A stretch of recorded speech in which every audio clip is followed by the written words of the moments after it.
Perfect. Perfect.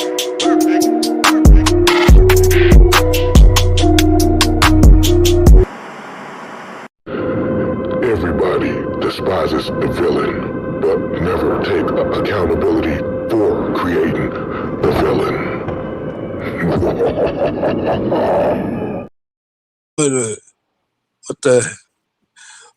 What's going on, people? What's going on, people? Technical difficulties. My bad. I couldn't hear shit. This is the Heavy Hitters Live coming to you Wednesday night. What we doing over here? We got a pregame preview show. I am your host, 6MK. We got Mad Mike Sports. We got the Don in here, and we got a very special guest who is not new to the show. It is a very dear friend of ours. What's up, guys? Mike, introduce our friend if you don't mind. Well, this is one of my dear friends, Cassidy. When I tell you she's one of the most brightest, beautiful Braves fans that I know personally. I look, the Braves anatomy, I never miss. All right. She's always doing Braves. So if you guys love some Braves baseball, I don't know two people outside of Cassidy and Shell. These two are absolutely brilliant, and she just so happens to be a Carolina Panthers fan. Well, we have to have a rival somewhere, right? So. Right. Nah. Hey, you already know it. It's all in good fun. So let's go ahead and give a shout out to the people that's in here. We got Auntie Pam, Cartier in here talking his shit as usual. We got Sherman Wood. We got Phil Legacy, Mucho, Uncle Jovan, BP. Got Sonia in the building. Dre Murphy and Big Ant. Let's get this thing. So I guess Mike I already asked the question before. Cass, how you feel about the Panthers after 2 weeks? I love T-Mac. I love our corners. Everything else is, and by the way, Bryce Young is not bad. He just has no help around him. And Xavier Legette will be a healthy scratch very soon this season. Okay. Have you felt like so basically you feel like Bryce Young hasn't lived up to his potential because of the people around him? That's what you said?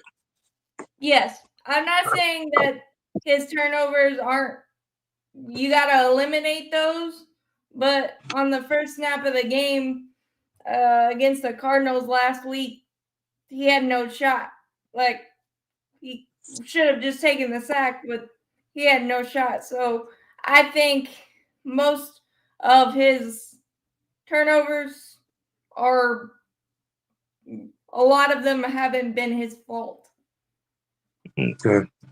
All right, hey fellas, man. So what do y'all think about what she said as far as Bryce Young? I got a question for Cassidy. How's Michael Barrett and Chris Wormley playing right now? I don't even know if they're on the field, to be honest with you. Okay. Oh Lord. Michael Barrett. And who might that be? What school did he go to? Mm-hmm. If he's a rookie, I doubt he's on the field right now because we're smart like that. Well, he drafted 23. Hold on now. We done played some rookies. We played our rookies, and all our rookies, they showed out. No, what I'm saying is we should be playing our rookies, but we're playing guys like Nick Scott. You're sarcastic. Okay, I had to get that. So fellas, it's after 8 o'clock, and I need. You're about to throw a Michigan reference in there right quick. You know Oh, how he already did. He snuck it in exactly. You already knew that was coming in the first of the show. there. But as far as what she was saying about Bryce Young, Don, Mike, how do y'all feel about his progression as a quarterback so far? Honestly, I think he's okay. It's just like what she said, like what Cassidy said. He don't really have any help around him. They like when would the Panthers invest in their offensive line? No. The offensive line hadn't been the issue. I mean, yeah, they gave up a couple of sacks Sunday that shouldn't have, but the offensive line's been top 10 the last 2 years. I'm not necessarily saying the offensive line that has been an issue, especially his rookie year, but that's progressed very well, except we have two big injuries. Robert Hunt, our right guard, and Austin Colbert, our center, are both out for the foreseeable future. So the offensive line, they've been a lot better, but they're not great. But they're not the big issue for me. What you got to say about that, Mike? I mean, I thought they played pretty well against us last year. The offensive line, for the most part, they ran the ball well. So I actually agree with her there. Yeah, there's always room for improvement. Um, as far as that concerned, but like I think for me personally, I just don't like the head coach. I think he's a moron. I think he's one of those young guns that they got. I mean, how you say it? Like he's like on those high school prom kings that's been chosen to be a head coach. Everybody likes him. I just don't see anything smart about him. It's like, yeah, he has a few good ideas, and yeah, he's had some few good moments, but it's like if you look with Bryce Young, his skill set, I don't think they run a lot of things to his strengths. I don't think they have a freaking clue what they want with their wide receivers, to be honest. So I think it's a bad coaching staff. I think it's a bad coaching staff. I think it's a dumb front office, and I think the owner is just a complete moron. Okay, so just ending off on that question. As we already know, people watching, it's a big game coming up for both teams. Division game, both teams being on one in the South. Don, let you go ahead and rock us out with this one. What is your thoughts and kind of like points to this game? Right now, man, like if we can transfer everything that we did right Sunday night into this game, we should be fine. This is a must-win game, and I know a lot of people say must-win all the time because everybody want their team to just go undefeated. But this is a divisional game. We cannot take the Panthers lightly because Carolina, they gotta come into a rhythm and they gotta start winning games. They can't keep being in the bottom of the division because the coach, he could very well be on the hot seat. So just like we need to win games, and we talk about Raheem, not living up to the expectations of the organization, not the fan base, but just the organization, the front office. You know, people want to people got to have their job saved. So we cannot take Carolina lightly. But like I said, I haven't seen much of Carolina. It's only been 2 games this year so far, and I really haven't seen the preseason for Carolina, so I haven't really seen much film or Carolina yet. Thursdays are normally my film day that I watch the film of teams that we're going to play. So I will say, I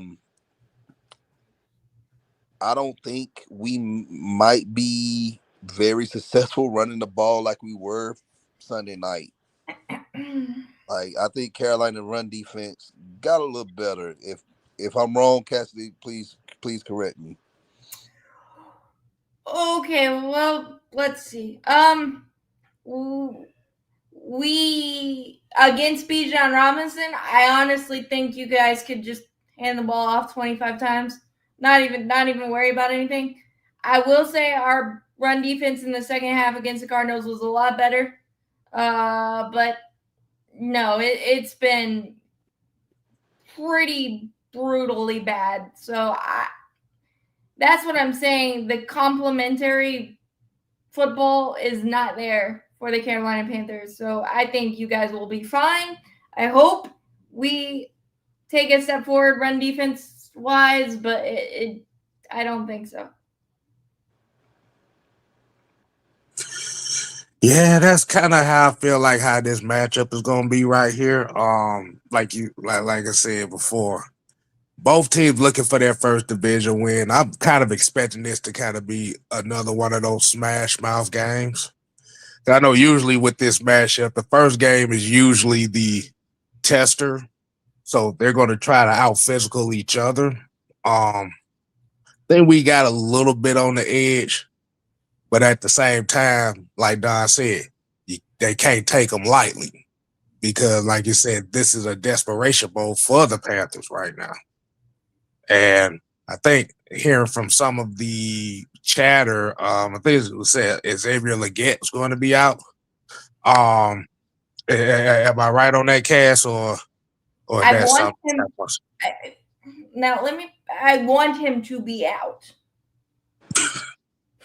Y'all don't like y'all like country up there no more.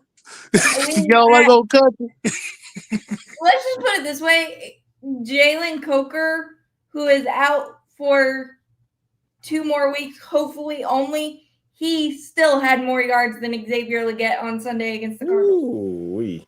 Ooh. I guess the raccoon burgers didn't help him.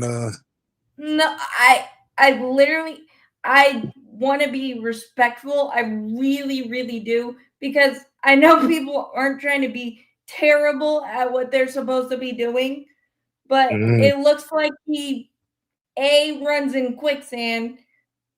He acts like he doesn't care and doesn't know what to do with his feet. Wow. That sounds like Tom Brady running.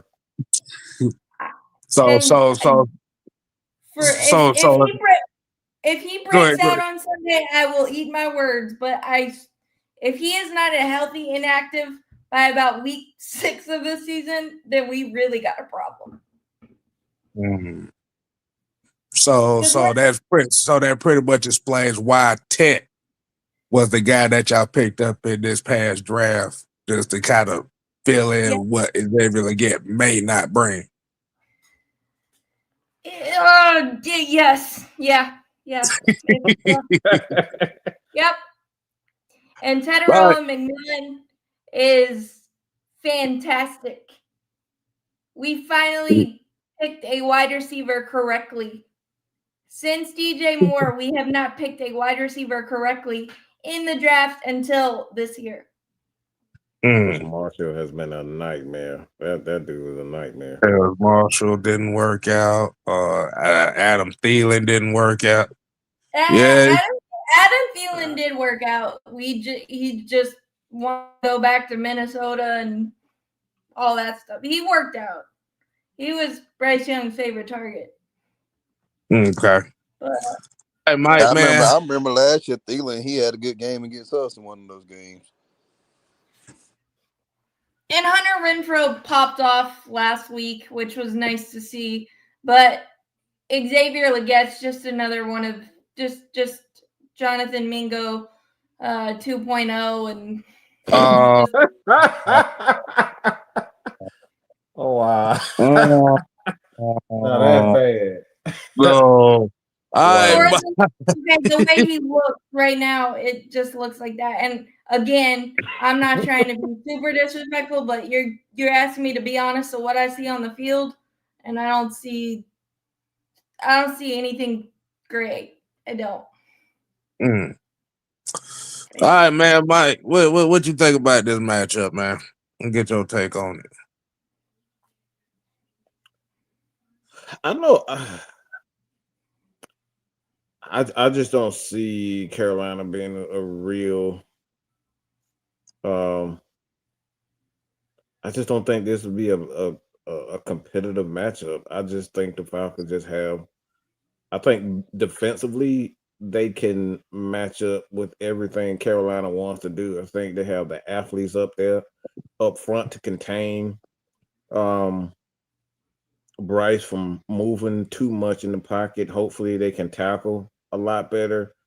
Um Hopefully they can continue to tackle a lot better. But like I just don't see how Carolina um is going to be able to match up. Like I could see maybe someone um them attacking um whether it's D Alford who's going to be replacing AJ Terrell. I think for the most part Mike Hughes has been doing a wonderful job as a corner for the Falcons. I just don't see. I honestly just don't see how Carolina's going to be able to contain the Falcons front seven. Like I think that's the thing. Like I just don't see it. Maybe you can take advantage of the Falcons as far as the receivers, with AJ Terrell being out, but I just don't see how they're going to contain all the Falcon defensive weapons up front because those guys have been getting after it, especially with those two starters for Carolina being out. Like if for whatever reason offensively for the Falcon they just come out with a bunch of turnovers, that's the only way I can see Carolina really making this game competitive. I think it's going to be a blowout. I think somebody had asked a question here. Dre Murphy asked, have you ever got a chance, Jimmy Horn Jr.? Oh yeah. We should be giving Jimmy Horn a chance, but according to Dave Canales, he has to continue to show up and show out. But two catches for -8 yards for XL. That's enough. That's enough for me to give him a shot. I thought he would get more reps than that. God, that's kind of surprising. Once again, it's the old math of play your good players versus sit your bad ones, but Carolina doesn't have that equation, I guess. Now I'm looking at a particular player for Carolina. Always seems like guy always has a good game against us. And I know y'all know where I'm going with this is Chuba Hubbard. Seems like he always has a good game against the Falcons. I'm gonna ask Don about this is what do you think that the Falcons defense can maintain that momentum they had against Minnesota to stop Chuba Hubbard? Talking about stopping the run. I'm just saying in this matchup in itself. Until I see a game that we can be dominated. I really feel like the Atlanta Falcons have the best run defense right now in the NFL.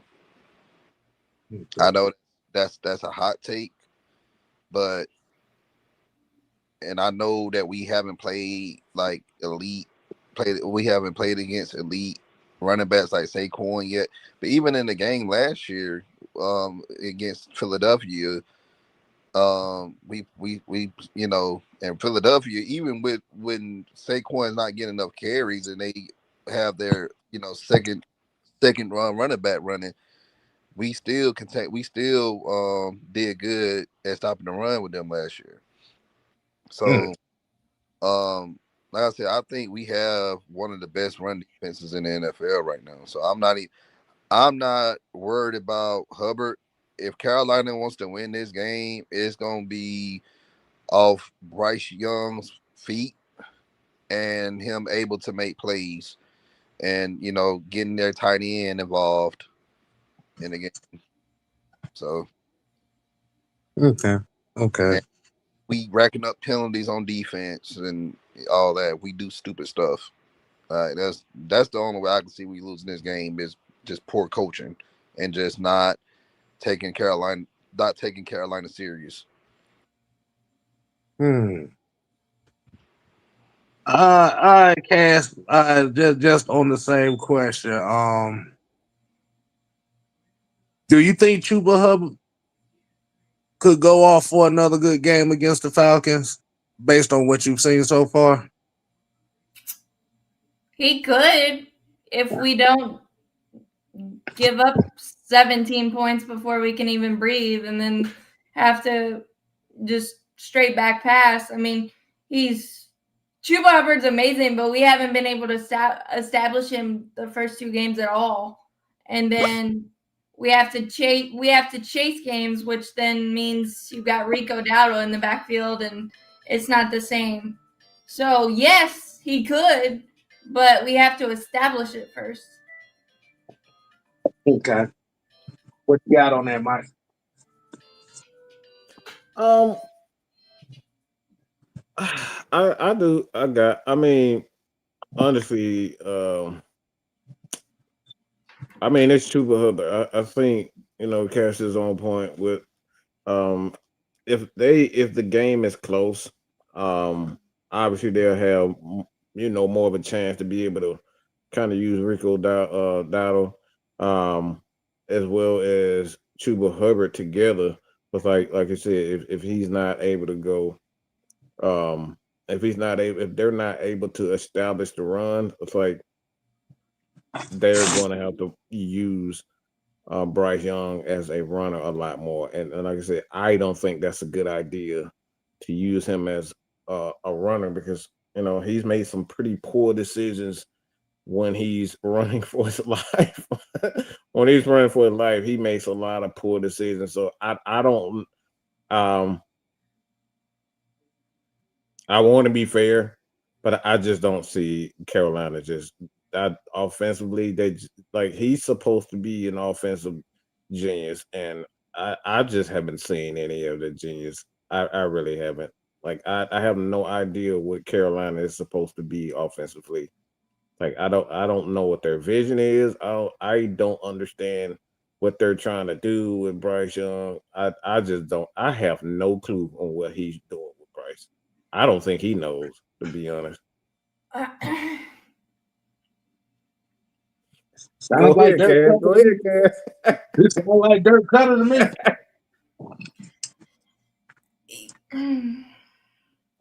I want to say everybody's wrong, but I don't know.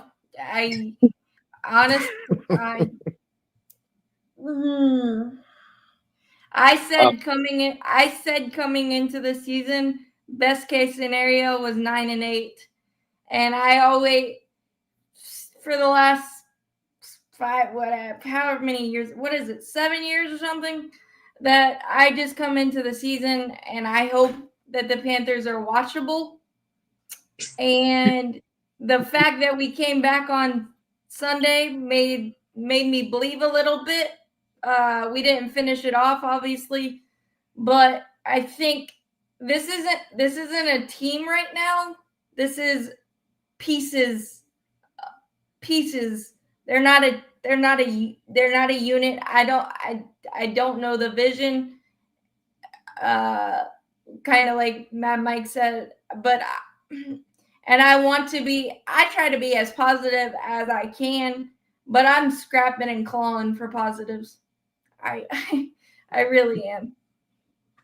Ooh, that's understandable. So, let's see what we got. All right, so matchups, players to watch. This goes on both sides. We might have already said it, but we just got some new folks that just coming in now from when we last said. So this part of it, we just give players to watch on here, man. And Don, go ahead and kick us off. Who's the player that you watching for both teams? What's the first off? I haven't checked the hour. How's Terrell looking right now? AJ Terrell. Yeah, Week to week. Yeah. He week to week, so he might end up being questionable. okay. Is McMillan? They, their first round pick that they drafted. How's he looking right now? She said he balling right now. And that's what I'm afraid of right now because we ain't that much tape on him. And you know how some of these rookies are, you got that much tape on them. And I liked how I really liked him coming out of Arizona. So, we'll see if AJ can, suit up and play Sunday. But that's going to be an interesting matchup with McMillan if Terrell can't play against one of our guys like D. Alford.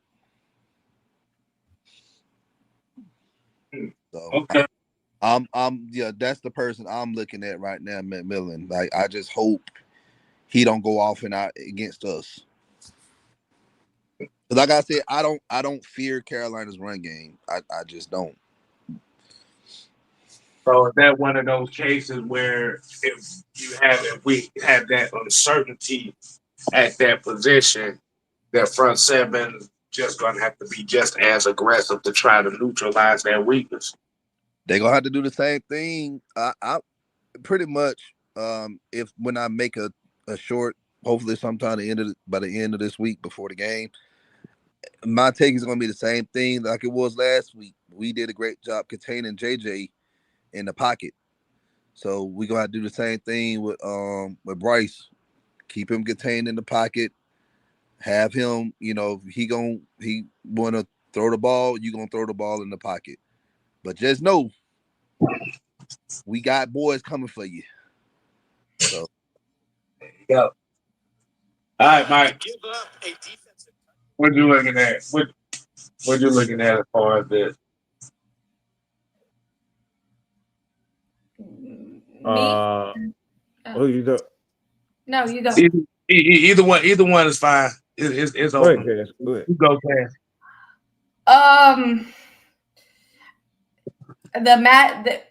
Will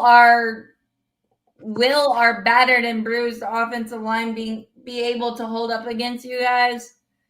One, and obviously I think that's going to define the game, and honestly I don't think it's going to matter because I just outside of T-Mac, again, there's nothing to fear, but the idea that if T-Mac goes off, then maybe we can establish the run, but your guys' front seven might just eat us alive. Okay. What you got on that, Mike? What you got on that same question? All right, so remind me what the question was again. Who are your players to watch for the Falcons and a player to watch for the Panthers? What's up, Fred? Shout out to Fresh Football. I like myself. I just focus on the quarterbacks. Like I think it's just Bryce Young. If he gets in a rhythm, any quarterback gets in a rhythm, it's bad for any team. So it's like you can have, you can do things with the running game. The running game can take over, but if the quarterback is uncomfortable, if he's comfortable in the pocket, we saw last year when he got comfortable, Falcons gave him, that confidence, and he ate us alive in that game. So for me, I'm watching Bryce Young. You do not want to let any quarterback, obviously he has the talent, being a first round pick, you just don't want him to get into a rhythm. And I think with that, like, he's a slippery guy. He may not be the fastest guy, obviously not the biggest guy, but you don't want him moving around in the pocket. He's like a Kyler Murray. He's like Caleb Williams. Those guys can move around in the pocket. They can throw the ball deep if need be. They can connect with their wide receivers. So it's the talent, and it's everything is there. The talent, skills. Um, you know, it's still I won't say necessarily a question whether or not he's a leader. I just don't think they know exactly what they want to do offensively yet. Um, which is again that's still shocking with Dave Canales being an offensive guy. You still haven't figured out what exactly you want to do with the offense. Um, but the quarterback for me, the quarterbacks for me is Michael Penix. If you come out and play to stop the short passes and not prevent this guy from trying to throw deep, like it's going to be a nightmare for Carolina. It's going to be a nightmare. I don't think they have the DBs to be able to contain not only Kyle Pitts underneath, but a Donnell Mooney who's back, and he has, gotten his first game jitters out of the way for the most part, coming back from a shoulder injury. I think it's the quarterback and the secondary and our receivers going up against that secondary with the quarterbacks. So those are the two things I'm watching. And before I give my take, I definitely give a shout out to the brother Jew. He's not on here tonight. Good, baby boy birthday today. Happy birthday, EJ. From Happy your 10th uncles over birthday, here. EJ. From your uncles over here, the heavy hitters. Chill. Uh-huh. That birthday, man. Exactly. Happy birthday. Yeah. Yeah. Like I said, if he done ate the birthday cake about an hour or two ago, yeah, he ain't gonna sleep no time soon. But I'm just looking at one matchup here. I think it's gonna be the Panthers interior versus Ryan Newsel. Like I said, I'm looking at this matchup in particular very much. Derek Brown, how like I said, this is gonna be another test matchup here. Newsel did pretty. He did pretty well against Minnesota. Like you said, he's already had the test with Vita Vea. This is gonna be another test for him. Like you said, I think Derek Brown. If Derek Brown is back to form, then like you said, they kind of drafted the kid out of Ole Miss this past draft, whether Prince. I'm not gonna say his last name because I'm just calling Prince Umbrella. But I'm just gonna be looking at that matchup in particular because I think that's just going to be the key offensively for the Falcons is Karen Newsel, Bergeron, really just Newsel and Bergeron hold up that middle and allow for the Falcons' offense to remain, pretty much intact. That's, and other news, we still don't know what the kicking situation for the Falcons looking like right now because I'm hearing reports that Parker Romo's not listed on the damn depth chart, and he ain't dressed for practice, so I don't know what the hell going on with that. So I'm just going to head cap money after they release Cool. That's all. You said dead cap money? They don't want to release Cool because they got a dead. If they do, they got to pay a dead cap. Like Cool, I think he's like top 5 of the kick, like as far as kickers contracts. Yeah, I think he was the highest paid kicker in the NFL, like right before last season. Well, he getting paid good money as a kicker. It ain't like we paying him peanuts. So It's gonna be a dead cap. I don't think it's gonna be like when Julio and Matt Ryan left, but Right. it's gonna be a few $1 million we gonna have to eat up. That just depends. That depends. That's just gonna really just depend on how they want to attack it. All right, so I pretty much got all my questions out the way. All right, Don, this is your turn right here, man. If you got any, this your turn up to All right. finish off the show. Well, And of course, I talk about just baseball because I know Cassidy, that's her strong suit. Oh God, boy. yeah. But we're not gonna talk Everybody, Don't get your do pen us and like paper this. ready. Get your Oh pen and paper ready. God. but I'm not gonna bring up the Braves. You a Clemson fan, right? Me? Yes. I went to the University of UNC Charlotte, so no, So you don't. I'm a neutral college football fan. Like I don't have a team. So you familiar with college baseball, right?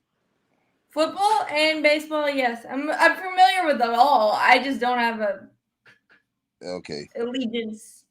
So what's your thoughts? Yeah, what's your thoughts of Clemson's baseball team right now? Their baseball team, they are always really, really solid. Yeah, y'all got to get coached down there, man. I really do miss. Why are you saying y'all? She just clearly said she didn't have an allegiance to it. And you still saying y'all? But she lives in Carolina, so you live in Georgia. Why are you a Michigan fan? live in Metro Atlanta, and you claim Atlanta. Come on now. What? What? I think that was a stab at you. No, I'm born in Atlanta. I was born in Fulton County, so you can't say I'm not. Don't do that to me, sir. I was born in the same area you was born, so stop it. I can be a Michigan fan. It's okay. No, you can't. That's not how it works. You didn't go to Michigan. He's just making up rules now. What in the world? Michigan fan since I was in diapers. When I saw Desmond Howard, all right. When I saw Desmond Howard on my TV screen, so ever since then I've been hooked. So before you started walking, you were hitting the Heisman pose, right? Well, I was already walking a little bit, but all right, I got a question, Cass. I'm going to ask her a brave question. You know how I feel about Snicker. How do you feel about this whole supposed alleged issue and concern for him either? Because they're saying they're going to allow him to walk. He's going to walk. He's going to there's been a lot of rumors of him saying that he's going to choose guys to be the next. Like, what do you believe is the truth behind this? What I believe is the truth is what my opinion is that Brian Snicker is going to be a forever Brave in the organization somehow, some way, no matter what. What I believe that it is time for us to move on, but I also understand that this season has sucked and he does not want to go out this way. So respectfully, he deserves to make that decision. I think that all the speculation with ESPN saying that this is his last, blah, blah, blah, I think that's disrespectful to him because he hasn't officially made that decision. Like, don't put something in a guy's mouth that's been in an organization for 50 plus years. You can't do that. So now he's balking because he's like, wait, you're telling me I made my decision before I actually even made it? Like, look, I think it's time to move on, but I also can see Snicker coming back for one more year. even though I don't want to deal with that fan-wise, I really don't. I really don't want to deal with that fan-wise. But Brian Snicker was the last person that Hank Aaron ever hired. So he is not. They're not just gonna say, "Hey, thanks, bye." That's not how this is gonna go. But I think that ESPN and other outlets not being respectful to what Snicker has done has changed the whole tenor of the situation. So, do you believe the players are on board for Snit going out the right way? Yeah, they love Snit. They would run through a brick wall for Snit. As much as we get mad at the bullpen decisions or whatever the heck that Snicker decides to do, ultimately, once he gets rid of that baseball or he calls somebody off the bench to pinch hit, it's up to the player. That's been my decision. My watching all of this and people, every single game that the Braves lose, somehow it's Snicker's fault. So I don't like that. And I think, once again, I think it's time to move on. But I could see it going either way. So is this just one of those situations here where do you kind of feel like the Braves kind of got away from what worked with them? Because I know when the Braves are at their most success is when the pitching rotation, the pitching staff is on point. And I know this year it's kind of been like, well, hurt here, and stuff like that. This year has been a weird year in that Jurickson Profar got popped for 80 games before he even said hello. Ronald Acuna Jr. coming back from the ACL. The Ozzie Albies coming back from the wrist injury. The Austin Riley coming back from the wrist. Like, we forgot how to hit. Like, for the first 3 months of the year, we couldn't hit the broadside of the barn if they threw a beach ball. Because you're changing hitting coaches, you're changing philosophies like that. It's not exactly the easiest transition. And I think all the stuff compiled. So then our offense started doing something, and then you lose your entire pitching staff to freak injuries. It's like when you lose your entire offensive line. It's not going to work. That is true. I think there's just so much to this year that you're just like, are you kidding me? 34 one-run losses. Sorry, I can't talk. But you take half of those away, we're in a playoff race right now. Well, so it's not. That's why it's going to be hard for Snicker to say, oh, I need to walk away when this is our worst year in 12 years or whatever the case may be, because there are so many things that you can be excited about still. You got more Braves questions, Mike? I think I saw one about Chipper Jones on the bottom. Auntie Pam, she asked about that they're hearing about rumors about Chipper Jones possibly being the next man up if he decides to step away. What's your thoughts on that? Very, very, very, very unlikely. He is still part of the organization, but he has been pretty steadfast in that he wants to still be with his family. And he's also said that he's a legend of the Atlanta Braves, and you're going to eventually have to fire the legend, and he doesn't want to be that. So I would say very unlikely that he will be the next manager. But I will say, if Mark DeRosa is the manager, I will not be happy with that at all. I second that emotion. I don't want that dude anywhere. I think it should just be Walt Weiss, man. Yeah, Like, I'm about to say what the roast. I'm about to say, explain to the people as to why y'all say that because they may not know. Go ahead, Ronald, Cole. Ronald Acuna Jr. and him will fight, and Ronald Acuna Jr. will win, but it will not matter. But besides, I don't understand the love for Mark DeRosa. Like, I respect him as a player and as an analyst, kind of, but he was only for the Braves for 1 year. I don't get the fascination. Once a Brave, always a Brave. Yeah. But it was only 1 year. It wasn't like, and Chipper Jones took Mark DeRosa's spot, and that was it. Like, we said bye.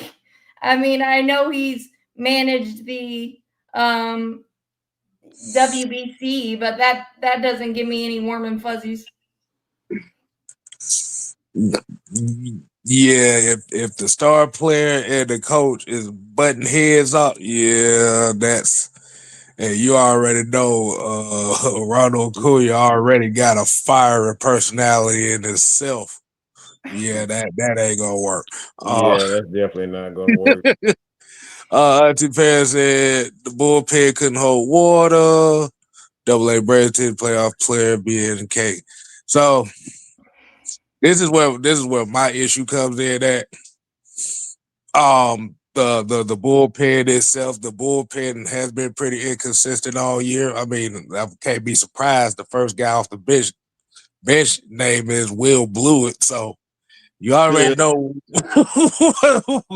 Oh my gosh. But the thing about I believe it's Scott Blewett, I believe is who you're going with, and I get the point. but the reality comes down to is like you said with the 1-run games and with a lot of the blown opportunities that the bullpen has given up in a lot of these crucial games.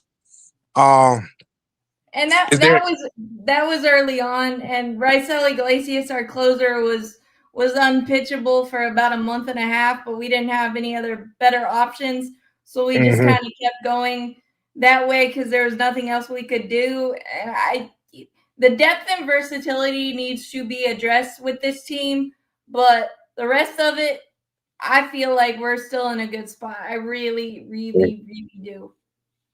And so one bad year in 7 years.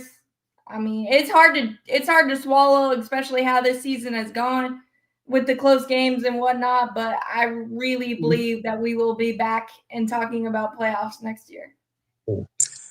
So, is there any possible like infield players that you think that might be of an attraction for the Braves for this upcoming off season?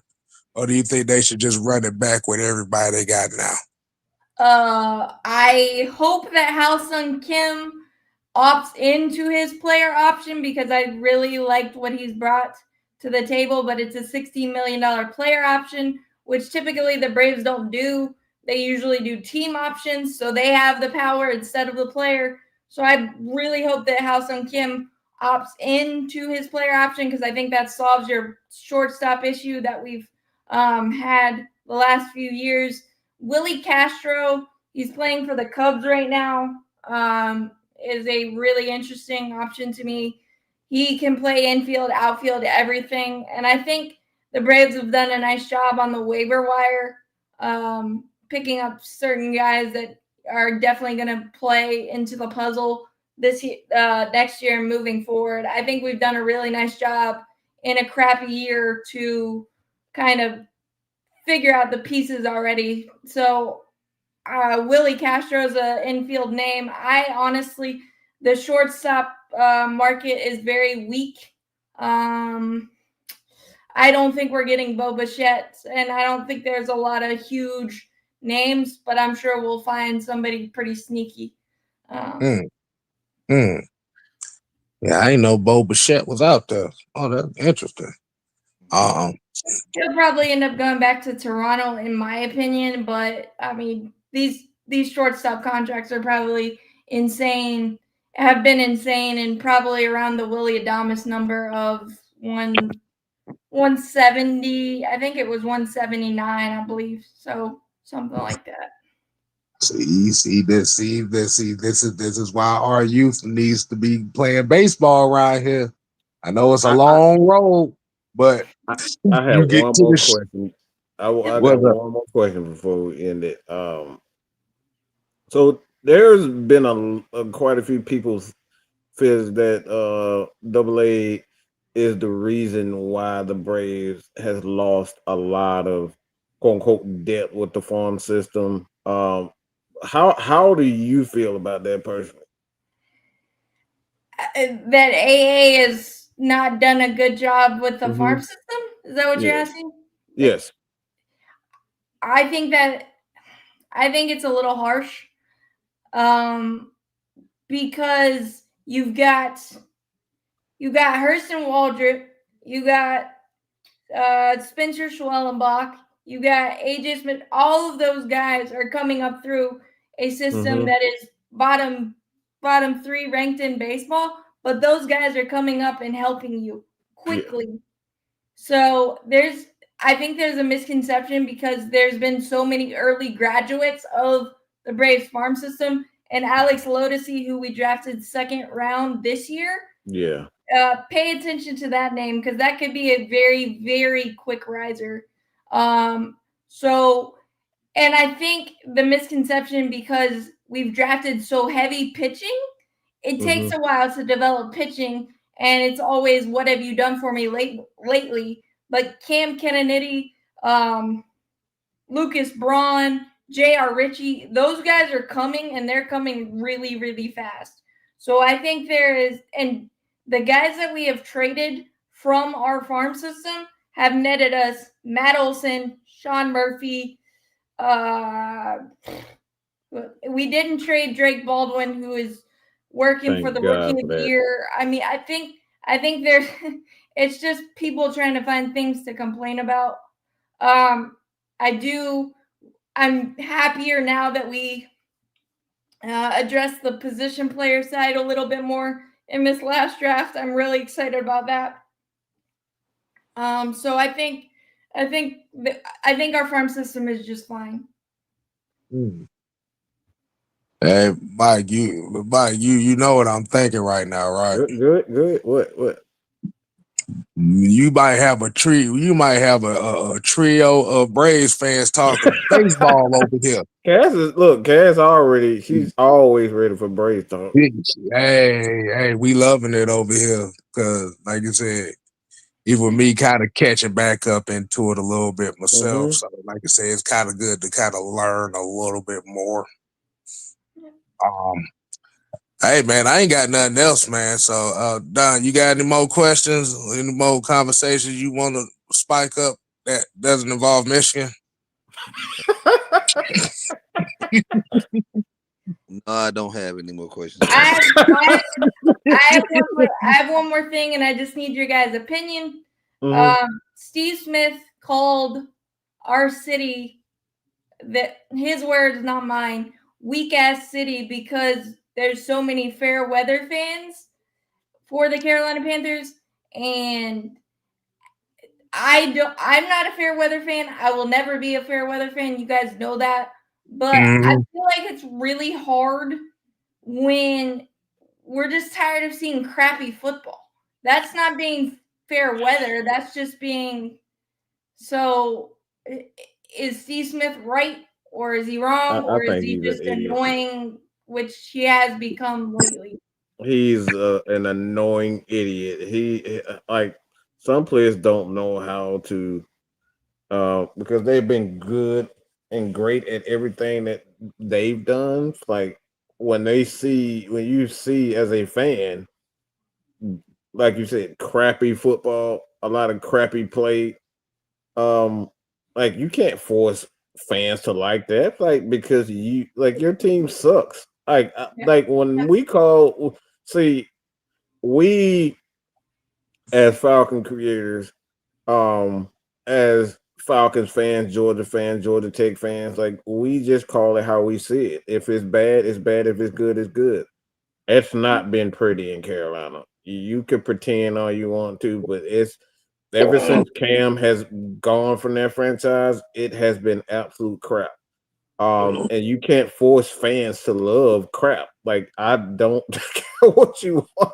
You can't say they're fair with a fan because they don't want to watch it. It's bad. Yeah. It's like TV shows. When you're not gonna sit there and watch a bad TV show, you're not gonna go pay money to go see a bad movie.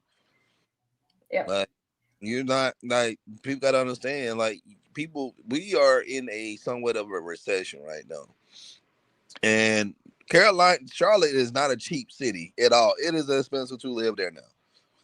So you're not people there that they're not going to spend their hard-earned work money to go watch a game that they know their hometown team's going to lose. You're just not. Yeah. Like for years, the Hawks were trash for some years, and I'm talking about we were bottom of the barrel in the NBA. Man, you can hear a popcorn kernel drop in the arena while they playing the game. That's how bad the attendance was back then. I think the issue, and like you said, this is kind of like the thing we deal with down here too. Like you said, you do have fans that are upset about not winning and wanting to see improvement and stuff. I don't think he's necessarily talking about all the Panther fans, but it's probably always the ones that threaten to quit watching every week and forget everybody that got all this. It's though I think it's those fans I think he's really talking about. Because like this, we got a lot of those down here too. So I understand where he come from with it, but it's generalizing. But it's certain fans that you can tell that is like, man, just shut the hell up and just watch the game. That kind of thing right there. Yeah. But he's a competitor and stuff like that. So I like I say that dude is like he a firecracker. So he. Yeah. I can't. I get so jealous when I turn off a Panther game and I turn on a regular game. I don't care who it is, and I just see good football back and forth, and I'm like, that must be nice. Because we only had that one. I mean, that like really good stretch with Ron Rivera and John Fox, of course, that one good stretch. But like we've only had 7 winning seasons in 31 or however 27 years or whatever it is. So I just actually I think it'd be about 30 years actually. Yeah. So I don't think Steve has a leg to stand on this one, but I just wanted y'all's opinion. No. I think with Carolina, see the thing is around us. Well, where I would kind of picture it is right around that Cam Newton era. Like you said, the thing is with the Panthers, from outside looking in, they had developed the identity of the team was we were going to be a physical offense and we were going to beat you up on defense. That's why Ron Rivera was respected so much. And like you said, John Fox was respected for a few times before that. But I think when they let Ron Rivera walk, the identity of the Panthers went away with him. Yeah. That's just my opinion on that one. Yeah, I just felt like it's been like an hour, and I feel like I've just dragged my team through the mud. But like you guys said, we all just call it as I see it, and hate to say it, but it's just absolutely disgusting. Like, and there's no light at the end of the tunnel. And I really love Bryce Young, and I feel like if there was an actual team around him, we would be talking about him as one of the premier quarterbacks in National Football League. But it's just not. It's not a cohesive effort. It's really not. Like I said, my thing is I don't think like I said, that's them changing the identity that they're trying to be more of like the modern NFL team. And like you said, it hasn't been working because the thing is it hasn't been working for them right now is because, like I said, I think y'all done went through like 3 coaches in the last 5 years or something like that. Am I correct? Or something like that. Yep. So Matt Rule, Frank Reich, and now Dave Canales. Which, by the way, you guys said that Dave Canales may be on the hot seat. Evero's on the hot seat before Dave Canales. Oh, yeah. But like I said, you don't have no cohesion, and you don't have a stability you don't have a stable step to building an identity. And like I said, that's what our issue was down here in Atlanta is we didn't really have a set identity. And you know when it comes to teams like Baltimore, when it comes to teams like San Fran, Philadelphia, Detroit's building a culture up there. You know, you got Pittsburgh. Like I said, these teams have a stability to where in Kansas City, even if you're plugging and playing players, it almost seems like you're not missing a step. But like you said, when you're changing coaches, when you're changing personnel, when you're changing identity, it's almost like you're literally got a culture shock every year. And that's the inconsistency that honestly you just don't want to see. I have the channel changer in my hand every Sunday unless we're at home, and then I go enjoy the weather for a few hours and hopefully get a close game. That's where we are right now. But